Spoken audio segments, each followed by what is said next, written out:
नमस्कार बच्चों। इस वीडियो में कबीर जी के शब्द दोनों पदों की व्याख्या हम करेंगे। शुरू करते हैं। शब्दार्थ लिखे हुए हैं, वो साथ साथ में पढ़िएगा ज़रूर, ठीक है। मोको कहाँ ढूंढे बंदे, मैं तो तेरे पास में। मोको मतलब मुझे। ना मैं देवल ना मैं मस्जिद, ना काबे कैलाश में। देवल देवालय, मंदिर, मस्जिद आपको पता है, काबे कैलाश काबा, ठीक है। जहाँ पर हज वगैरह भी शायद जाते हैं लोग, कैलाश पर्वत जहाँ भगवान शिव जी का वास माना जाता है, ठीक है बच्चों। तो काबा भी तीर्थ स्थल, कैलाश भी तीर्थ स्थल। ना तो कौन है क्रिया कर्म में, नहीं योग वैराग में। कौन है कैसे क्रिया कर्म, जो विभिन्न प्रकार के मनुष्य द्वारा ईश्वर प्राप्ति के लिए जो आडंबर किए जा रहे हैं, या जब मनुष्य के जन्म से पहले या जन्म भर या मृत्यु के बाद जो क्रियाएं की जाती हैं उन्हें वो क्रियाक्रम होते हैं या क्रियाकर्म हैं। योग योग साधना, वैराग वैराग्य। खोजी होए तो तुरते मिली हों, तुरते तुरंत मिली हों मिलेंगे। तालाश खोज, पल भर की तालाश में। कहें कबीर सुनो भाई भाई साधो, सब श्वासों की सांस में। तो अब यहाँ पर अगर बात करें, कहें कबीर सुनो भाई साधो, साधो मतलब संत, तो सब श्वासों की श्वास में। तो श्वासों और श्वास, ये श्वास की बात हो रही है, ठीक है। तो व्याख्या अब शुरू करते हैं।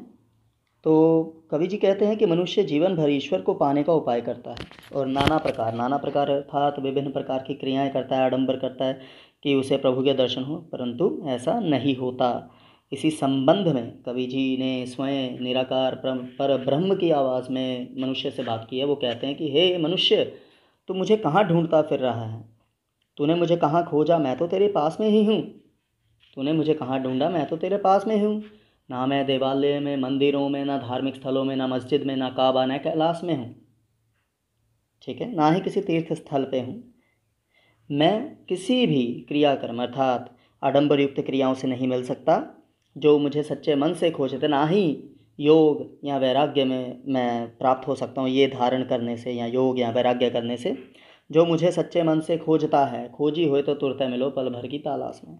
तो जो सच्चे मन से खोजता है उसे मैं पल भर में ही मिल सकता हूँ, क्योंकि मैं तो हर प्राणी की प्रत्येक सांस में मौजूद हूँ। मुझे खोजना है तो अपने मन में खोजो, ठीक है बच्चों। कहें कबीर सुनो भाई साधो, सब श्वासों की श्वास में।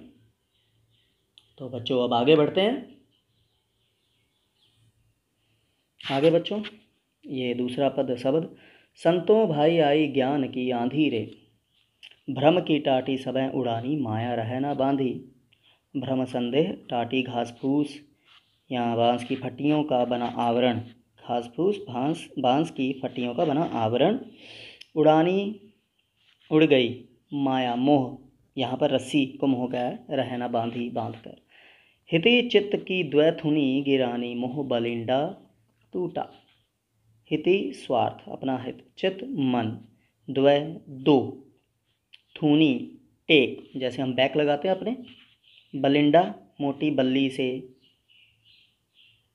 छप्पड़ के मध्य जो बांधी जाती है, ठीक है बच्चों। टूटा टूट गया बच्चों। छप्पर अर्थात जैसे झोंपड़ियाँ बनती है ना घास की वगैरह की, तो ऊपर वाली छत को छप्पर कहा जाता है, छप्पर छप्पड़ नहीं। तृष्णा छान परी घर ऊपर, कुबधी का भांडा फूटा। तृष्णा लालच, तृष्णा जिसे कहा जाता है, छानी छप्पर, कुबधी अर्थात दुर्बुद्धि, भांडा बर्तन। भांडा आमतौर पर पंजाबी शब्द में कहा जाता है, इसलिए तो कबीर जी की जो भाषा है सुधकड़ी या सधुकड़ी कहा जाता है। जोग जुगत करी संतो बांधी, निर्चु चुवै ना प्राणी। तो जोग जुगत योग साधना का उपाय, निर्चु निर्चु अर्थात, तो निर्चु का अर्थ है तनिक भी, ठीक है बच्चों। थोड़ी जगह कम होने के कारण शब्द अर्थ लिखें ताकि सामने रहे, तो थोड़ा सा खिचड़ी भी हो गई है। चुवै टपकना, कूड़ कपट काया का निकस्या, निकस्या निकल गया। हरि की गत जब जानी, जानी समझ आई।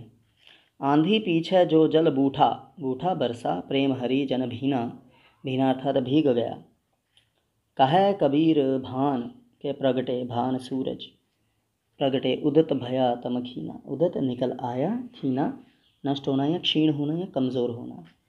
थूनी का अर्थ था बच्चों सहारे के लिए लगाई गई, ठीक है, बैग के लिए लगाई गई। अब हम इसकी व्याख्या करते हैं। तो बच्चों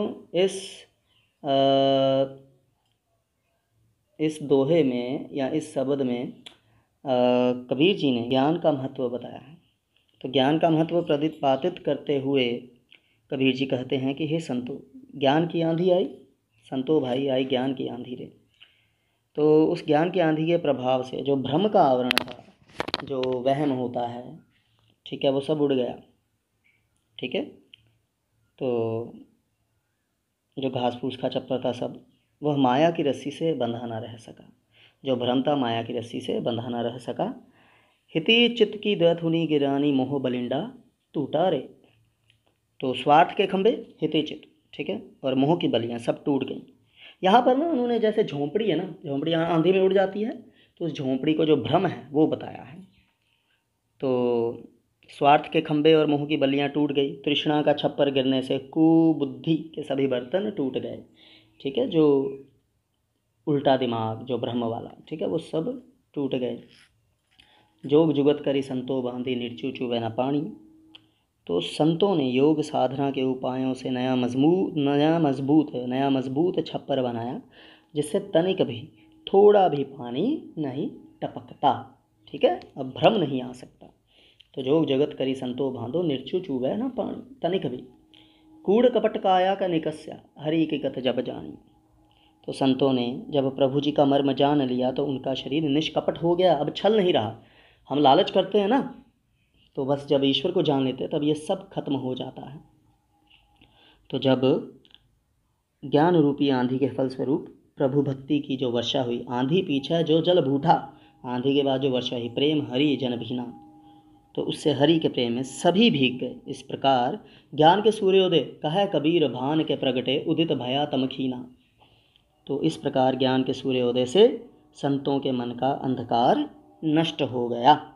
तो बच्चों ये व्याख्या है। असल में ये जो दूसरा पद है परीक्षा में नहीं आएगा, ना इससे प्रश्न उत्तर आने, फिर भी समझाने के लिए कर दिया है, ठीक है बच्चों, धन्यवाद।